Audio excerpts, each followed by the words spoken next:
redistricting. What do you think of the governor's plan? I support the governor's plan. What do you say to the 40% of California voters who you'll need in order to win, who voted for Trump? How would I need them in order to win?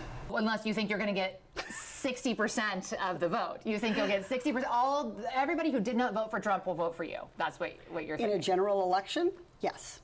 If it is me versus a Republican, I think that I will win the people who did not vote for Trump. What if it's you versus another Democrat? I don't intend that to be the case.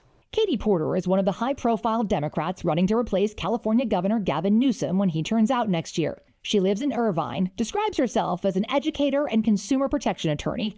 She was previously a U.S. Congresswoman, and she says she's running for governor, quote, because she has the experience, grit, and fresh ideas we need to stand up to Trump, lower costs, and grow our economy. We sat down with each candidate for an in-depth interview covering all the issues that matter to you. But we began by asking what they think our current governor and legislature did right and what they would have done differently. Here's one question with Katie Porter. Well, California is in a cost crisis, and one thing Governor Newsom did that really brought down costs for people is make school lunch free. I'm a mom of 3 kids. I was spending about $300 a month for their school lunches. When he made school lunches free, that was $300 that I had in my budget. So I think when we talk about bringing down costs, that's a concrete example of him actually doing that, and I'd like to do a lot more of things like that in my time. And a misstep?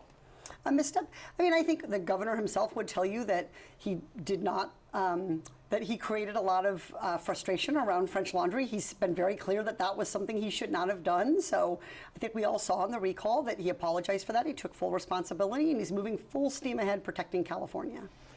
The legislature. So I think the legislature has begun to really have conversations about what we're going to do about Trump. I think that was right to have that emergency early session to talk about after the election, because I think they understood early on that we might be a lot of miles away from Washington, but what Washington does really affects California's government, right? So our Medi-Cal, it's called Medi-Cal, but a lot of the funding comes from Washington. It's our version of Medicaid. What is one thing that you think was a misstep that you would have prevented if you were governor?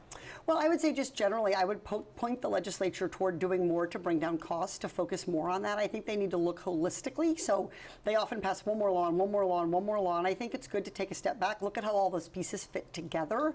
So when we're talking about housing costs, I'm really glad they're working on that issue. I wish they'd started sooner. Is there anything that they did that you think increased housing costs or was harmful? No, I think it's largely been a story of inaction on some of that, and I think some of it is just thinking that somehow this is going to be somebody else's problem. You don't care whose responsibility it is, you just want help. And so I'm glad I think they've made real strides in starting to think about how to bring down the cost of housing.